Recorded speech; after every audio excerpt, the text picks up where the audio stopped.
दोस्तों, स्वागत है आपका स्टडी फॉर सिविल सर्विसेज में। यूपी पीसीएस के आने वाले मेंस एग्जाम के लिए बेहद जरूरी, बेहद इंपॉर्टेंट, बेहद एक्सपेक्टेड, मोस्ट एक्सपेक्टेड ये एसे है। एसे विद मॉडल एसे, मतलब एसे के साथ इसका मॉडल पूरा जो है कि कैसे जो है इस निबंध को लिखना है। तो टॉपिक्स भी दे रहे हैं हम आपको, लिख के भी दिखा रहे हैं। इसकी पूरी सीरीज है ये। वीडियो को देखें, लाइक करें, शेयर करें। कोई आपका कमेंट हो, कोई फीडबैक हो, सजेशन हो तो आप प्लीज जरूर बताएं कमेंट करके।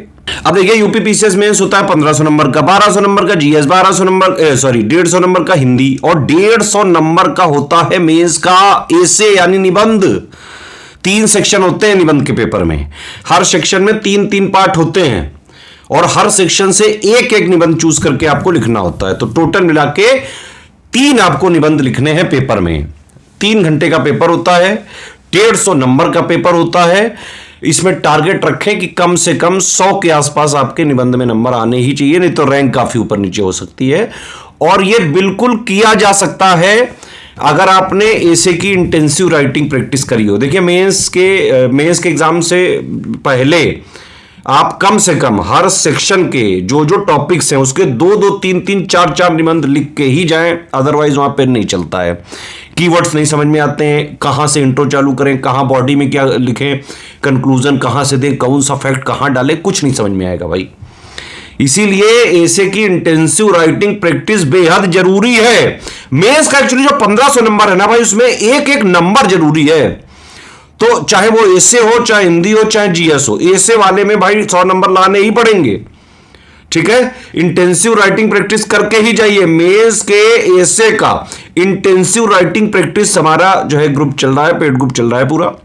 हर एक सेक्शन में जो 3-3 पार्ट है ना, तो यानी कि टोटल मिला के 9 टाइप के एसे पेपर में आते हैं, जिसमें से 3 आपको करने पड़ते हैं। तो इन 9 टाइप के हम 4-4 एसे, जो जिस तरह के निबंध पूछे गए हैं अभी तक यूपीपीएससी आयोग ने यूपीपीसीएस एग्जाम में, उस तरह के निबंध मोस्ट एक्सपेक्टेड, मोस्ट इंपॉर्टेंट और प्लस उसको करंट से लिंक करके, जो लेटेस्ट स्कीम है उन सब से लिंक करके हम 36 ऐसे प्रैक्टिस करा रहे हैं।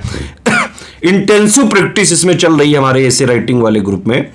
ठीक है, हर जो टाइप है उसके 4-4 ऐसे विद मॉडल ऐसे आप उसको लिख के दोगे, फिर उसकी चेकिंग करी जाएगी, जो है पूरा फीडबैक दिया जाएगा, पर्सनल गाइडेंस दिया जाएगा।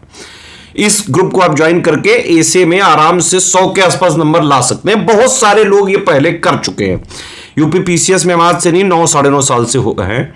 और यूपी पीसीएस के लिए प्री और मेंस हो, चाहे इंटरव्यू तक, फाइनल सिलेक्शन तक की बात करें, स्टडी फॉर सिविल सर्विसेज से पिछले 9.5 साल से, 9 साल से अब माने कि भाई सबसे ज्यादा, चाहे प्री का रिजल्ट है, मेंस का रिजल्ट है, फाइनल रिजल्ट है, सबसे ज्यादा यूपी पीसीएस के सिलेक्शन होते हैं स्टडी फॉर सिविल सर्विसेज से।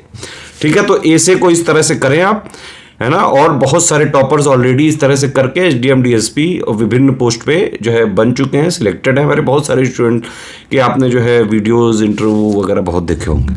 ठीक है, बाकी कोई फीडबैक, कमेंट, कोई सजेशन, कुछ कहना चाहते हैं प्लीज लिख के बताएं। मोस्ट एक्सपेक्टेड ऐसे हैं ये भाई, थोड़ा लाइक वगैरह शेयर करिए तो थोड़े और आपको दिए जाएं। उत्तर प्रदेश पीसीएस मुख्य परीक्षा निबंध के अत्यंत महत्वपूर्ण विषयों को लेकर हम फिर से एक बार प्रस्तुत हुए हैं और यह निबंध का चौथा विषय आप देख रहे हैं। मोस्ट एक्सपेक्टेड जो टॉपिक है वही यहाँ पर करवाए जा रहे हैं। मतलब एक ऐसा क्षेत्र जहाँ से कि शीर्षक बनने की, प्रश्न आने की अधिकाधिक संभावना होती है। 3 भाषाओं में निबंध लिखने के आपके पास विकल्प होते हैं, आप अपनी सुविधा अनुसार चुन सकते हैं। 700 शब्दों के 3 निबंध आपको लिखने होते हैं, प्रत्येक पर 50 का पूर्णांक होता है। ये सामान्य प्रारूप है जिसे कि आप जानते हैं।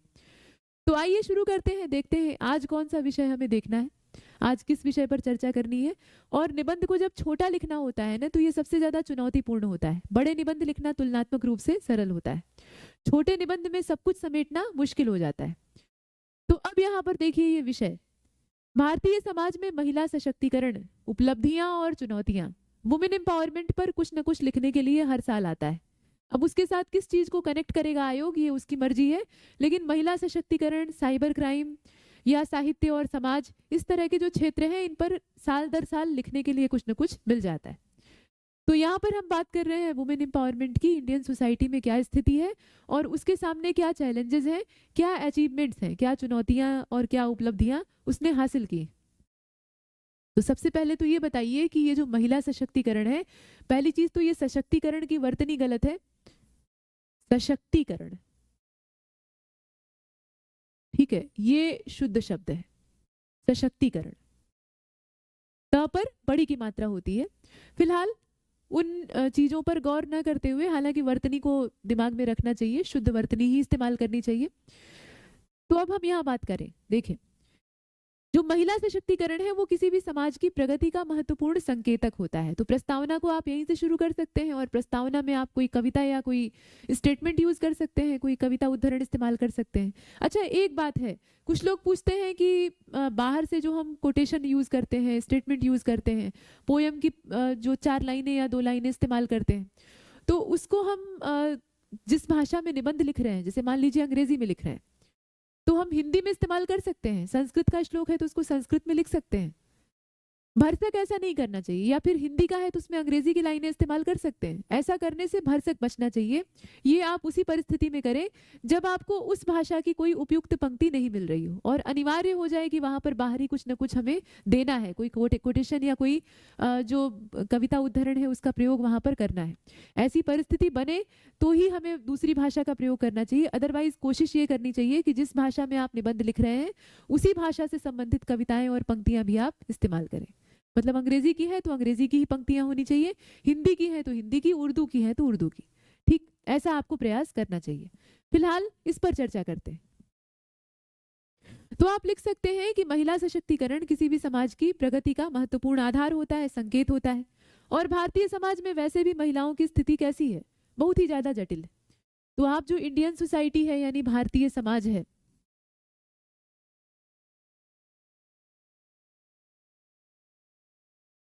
वहां पर महिलाओं की स्थिति को देख रहे हैं। महिलाओं की दशा, ठीक, भारतीय समाज में महिलाओं की दशा। और इसके साथ साथ आप इसमें ये भी लिख सकते हैं कि ये काफी जटिल रही है। महिलाओं की दशा पहले से ही स्वस्थ तो नहीं थी, बेहतर नहीं थी, है ना। एक और उन्हें देवी का दर्जा दे दिया गया तो दूसरी ओर जो सामाजिक बेड़ियां हैं वो इतनी तगड़ी होती हैं, इतनी सशक्त होती हैं कि उन्हें तोड़ना किसी भी महिला के लिए मुश्किल हो जाता है, किसी भी महिला के लिए कठिन हो जाता है। ठीक है, ये चीज है। और इसमें एक बात और है कि सामाजिक बंधनों में इन्हें जकड़ दिया जाता है। आजादी के बाद की स्थिति भी अगर देखी जाए, आजादी से पहले और आजादी के बाद या पुराने समय से लेकर आज के समय तक, तो कोई बहुत विशेष बड़ा परिवर्तन नहीं आया है। ऐसा नहीं है कि बहुत बड़े पैमाने पर कोई आमूलचूल बदलाव। हाँ, समय के साथ कुछ चीजें सुधरी हैं, लेकिन अभी भी महिलाओं की एक बड़ी बड़ी तादाद ऐसी है जो कि वही जीवन बिता रही है। बस उस पर बाहरी एक वर्क लग गया है, एक पर्दा पड़ गया है और लोगों को लगता है कि दशा बहुत सुधर गई है, लेकिन आंतरिक दृष्टिकोण और आंतरिक स्थिति अभी भी वैसी ही है, शोषण अभी भी है। तो वो चीज आप लिखेंगे। और इसमें बताएं कि आजादी के बाद भारत ने महिला सशक्तिकरण की दिशा में काफी बड़े कदम उठाए हैं, लेकिन बहुत सारी चुनौतियां अभी भी बरकरार हैं, अभी भी बनी हुई। अब संविधान ने महिलाओं को समान अधिकार दिए। शिक्षा, राजनीति, रोजगार, इन सब में महिलाओं की भागीदारी बढ़ी है। पंचायतों और शहरी निकायों में आरक्षण जो है ये महिला नेतृत्व को प्रोत्साहित करता है। तो यहाँ पर आप जो राजनीति का पक्ष है उसको भी दिखा लीजिए, राजनैतिक पक्ष, कि यहाँ पर महिलाओं को किस प्रकार से सशक्त बनाने का प्रयास किया गया। ठीक है, किस प्रकार का नेतृत्व, मतलब नेतृत्व का मौका, नेतृत्व का अवसर।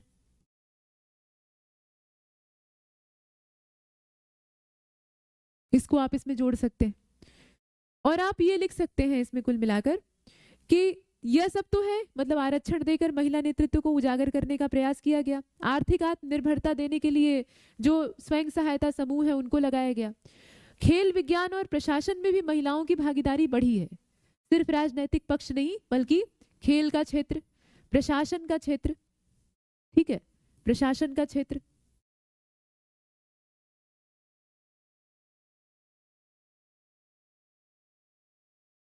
अर्थव्यवस्था, इन सब में महिलाओं का योगदान पहले की तुलना में तो बढ़ा ही है, इसमें कोई संदेह नहीं है। लेकिन जितना होना चाहिए और जितना लंबा समय गुजर चुका है और जिस अनुपात में इसे बढ़ना चाहिए था वैसा नहीं है। और जितना दिखाया जाता है उससे कहीं ज्यादा कम यहाँ पर अनुपात जो है वो बढ़ा है। तो यही लिखिएगा कि इसके बावजूद जो पैट्रियार्कल अपना माइंडसेट है, मानसिकता है, पितृसत्तात्मक मानसिकता है, घरेलू हिंसा है, दहेज है, अभी भी बाल विवाह की स्थितियां अभी भी हैं, कम हुई है लेकिन अभी भी मौजूद है। कार्यस्थल पर असमानता का सामना करना पड़ता है, भेदभाव का सामना करना पड़ता है। यह सब दिक्कतें महिलाओं के सामने अभी भी मौजूद हैं और बहुत ऊंचे स्तर पर भी इन समस्याओं को देखा जाता है। ठीक, इसे आप देखें। ग्रामीण और गरीब वर्ग की महिलाओं के लिए शिक्षा और स्वास्थ्य की पहुंच अभी भी सीमित है। सामाजिक मान्यताएं और सुरक्षा संबंधी चिंताएं जो है ये महिलाओं की स्वतंत्रता में पहले से ही बाधक है। तो अब आप ये लिखिए कि महिला सशक्तिकरण केवल कानूनी प्रावधानों से संभव नहीं है। ऐसा नहीं है कि हम कानून से नियम बना देंगे, संविधान आकर नियम बना देगा, अनुच्छेद 2-4 और लिख दिए जाएंगे तो उससे महिलाओं की दशा सुधर जाएगी, नहीं। इसमें छोटे स्तर से प्रयास आवश्यक है। बड़े स्तर के प्रयास ही इसमें सिर्फ कारगर सिद्ध नहीं होंगे। जब समाज में एकदम छोटे लेवल से इसमें प्रयास शुरू किया जाएगा, और ये करना भी चाहिए था काफी पहले से, तो निश्चित तौर पर सुधार आएगा, यानी प्रत्येक व्यक्ति की मानसिकता में परिवर्तन। तो इसके लिए आवश्यक है शिक्षा, इसके लिए आवश्यक है जागरूकता। शिक्षा, और शिक्षा भी कैसी शिक्षा, ये क्ष नहीं है श है, ठीक है, इसको आप समझिएगा। शिक्षा, जागरूकता, शिक्षा से ही जागरूकता आती है। जागरूकता जो है वो शिक्षा से ही उत्पन्न होती है, तो उसको आप शामिल करिए।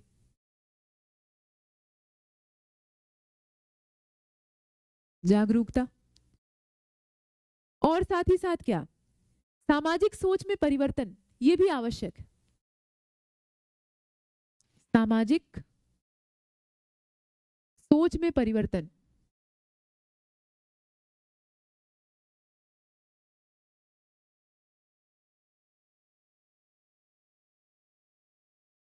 यह सब जब तक नहीं होगा तब तक महिला सशक्तिकरण की जो दशा और दिशा है दोनों ही सुधरने वाले नहीं है। तो इन सबको बेहतर बनाने की आवश्यकता है। शिक्षा अभी भी मौजूद है हमारे पास, जागरूकता भी है, लेकिन जितनी होनी चाहिए उतनी पर्याप्त नहीं है। ठीक है, इन चीजों को आप शामिल करेंगे। और उसके साथ साथ आप क्या लिख सकते हैं इसमें, तो आप लिखिए कि महिला सशक्तिकरण जो है ये एक सतत प्रक्रिया है, एक सस्टेनेबल प्रोसेस है। ये एक दिन में न तो हो सकता है और न ही इसे करने की सोचना चाहिए। इतना लंबा समय गुजर चुका है और अभी पर्याप्त समय इसमें और लगेगा, तब जाकर महिलाओं की दशा सुधरेगी अगर सही तरीके से काम किया गया। पुरुषों की सहभागिता और लैंगिक संवेदनशीलता भी इसमें उतना ही अहम रोल निभाती है, तो उसको भी शामिल करिए। और ये बताइए कि उपलब्धियों को सुदृढ़ करते हुए चुनौतियों का समाधान हम करते जाएं, यानी जो चीजें हमने अचीव की हुई हैं इस क्षेत्र में, इस दिशा में, उसका हम उसकी कद्र करें और उसे बनाकर रखें, और आने वाले जो चैलेंजेस हैं उसे एक्सेप्ट करें और समाज का हर तबका इस दिशा में काम करे, तो निश्चित तौर पर दशा सुधरेगी, इसमें कोई संदेह नहीं। एक चीज और है, निबंध के जो विषय आप चुनते हैं उनमें आपको ऐसे विषयों का चुनाव कभी नहीं करना चाहिए जिसमें कि टॉपिक तो देखकर आपको बहुत अच्छा लग रहा है, आपको लग रहा है कि आप इस पर, मतलब ये बहुत प्रभावशाली टॉपिक है, अभी हाल फिलहाल में चर्चा में था, चमत्कारी कोई विषय दिया गया है, तो ऐसे हॉट टॉपिक पर लिख देते हैं तो नंबर बहुत अच्छे मिलेंगे। ऐसा सोचकर सिर्फ उस पर लिखना शुरू नहीं कर देना चाहिए।